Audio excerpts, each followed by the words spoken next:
পরীর রাজা পরিচালন চ্যানেলে আপনাদের সবাইকে স্বাগত।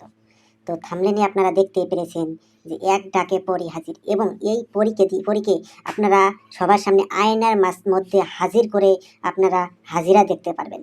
তো এটা কোরআনের একটি দোয়া পড়ে আপনাদেরকে এই পরীটা হাজির করতে হবে।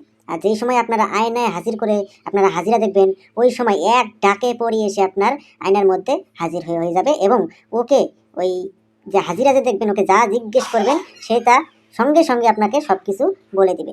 তো এখন আমি আপনাদেরকে বলবো এটা আপনারা কিভাবে প্রয়োগ করবেন, এবং এই পরীকে দিয়ে আপনারা কি কি কাজ করাতে পারবেন।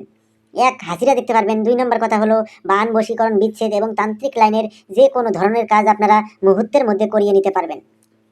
আরও একটা বিষয় আমি আপনাদেরকে কথা বলবো, এটা যখন আপনারা নিজেরা প্রয়োগ করবেন, প্রথমে আপনারা কমেন্টে আমার কাছ থেকে অনুমতি নিয়ে তারপরে আপনারা কাজ করবেন।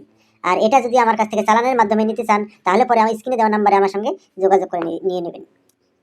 তো আপনারা আমার কাছ থেকে কমেন্টে অনুমতি নিয়ে আপনারা ভিডিওটাকে লাইক, কমেন্ট এবং শেয়ার, সাবস্ক্রাইব করে আপনারা আমার কাছ থেকে অনুমতি চাবেন। আমি আপনাদেরকে অনুমতি দিয়ে দেব।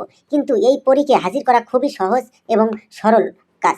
এটা আপনারা 15 বছরের উপরে 15 বছরের উপরে বয়স লাগবে। 15 বছরের যদি কম বয়স হয় তাহলে কিন্তু আপনারা এটা প্রয়োগ করতে পারবেন না।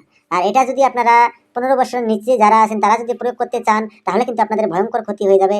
আর পরবর্তীতে আপনারা আমাকে ফোন করে যদি সাহায্য চান, আমি কিন্তু আপনাদেরকে ওই বিষয়ে কোনো সাহায্য করতে পারবো না। তাই আমি আপনাদেরকে রিকোয়েস্ট করবো যে আপনারা 15 বছর নিচে যারা, তারা এই ভিডিওটা দেখে আপনারা এই কাজের প্রয়োগ কিছুতেই করবেন না। তো আশা করি বুঝতে পেরেছেন। তো এখন আমি আপনাদেরকে বলবো এটা আপনারা নিজেরা কিভাবে প্রয়োগ করবেন। এটা একটা কোরআনের দোয়া, এটা আপনারা ইসলাম ধর্মের সবাই আপনারা এটা প্রয়োগ করতে পারবেন। তো আশা করি আপনারা পুরো বিষয়টা বুঝতে পেরেছেন। তো এখন আর বেশি কথা বাড়াবো না, আপনাদের মাঝখানে আমি পুরো বিষয়টা বিস্তারিতভাবে বলে দিচ্ছি, আপনারা মনোযোগ দিয়ে শুনুন। এটা প্রয়োগ করার পূর্বে আপনাদেরকে প্রথমে ব্রহ্মচর্য পালন করতে হবে, অর্থাৎ আপনারা নিজে রান্না করে খাবেন, তবেই আপনাদের কাজ হবে, নাহলে কিন্তু হবে না। আমি দোয়াটা স্ক্রিনে দিয়ে দিয়েছি, আপনারা লক্ষ্য করে নিন। ইয়া রাসূলুল্লাহ, ইয়া আল্লাহ, দোহাই লাগে সুলেমান নবীর। তো এই দোয়াটাকে আপনারা ভালো করে মুখস্থ করে নেবেন।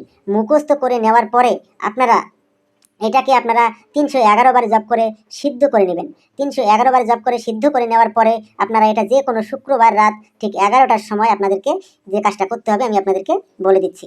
তো তার আগে আপনারা একটা তসবির মালা আর একটা গোলাপ ফুলের মালা, আপনারা এই দুটো জিনিস আপনারা ব্যবস্থা করে নেবেন, আর কিছু মিষ্টি জাতীয় খাদ্য ব্যবস্থা করে নিয়ে তারপরে কিন্তু আপনারা সাধনার জন্য প্রস্তুত হবেন। আর এটা প্রয়োগ করার পূর্বে আপনারা আমার কাছ থেকে কমেন্টে অনুমতি নিয়ে তারপরে প্রয়োগ করবেন। আর আমার কাছ থেকে অনুমতি ব্যতীত যদি আপনারা কাজ করেন তাহলে কিন্তু আপনাদের কাজ হবে না।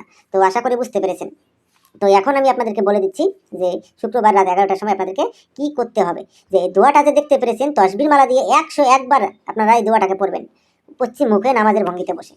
101 বার দোয়া পড়ার সঙ্গে সঙ্গে দেখবেন পরী এসে আপনার সামনে প্রকট হয়ে যাবে। যখন পরী এসে আপনার সামনে প্রকট হবে, পরীর গলায় আপনারা গোলাপ ফুলের মালা পরিয়ে দেবেন। পরী গোলাপ ফুলের মালা স্বীকার করলেই আপনার বশ্যতা স্বীকার করবে। তারপরে আপনারা ওনাকে বলবেন যে আপনাকে কি নামে ডাকলে পরে আপনি আমার সামনে এসে প্রকট হবেন। উনি আপনাকে একটা নাম বলে দিবে, ওই নামে আপনি যখনই ডাকবেন তখনই সে আপনাকে আপনার সামনে এসে প্রকট হবে।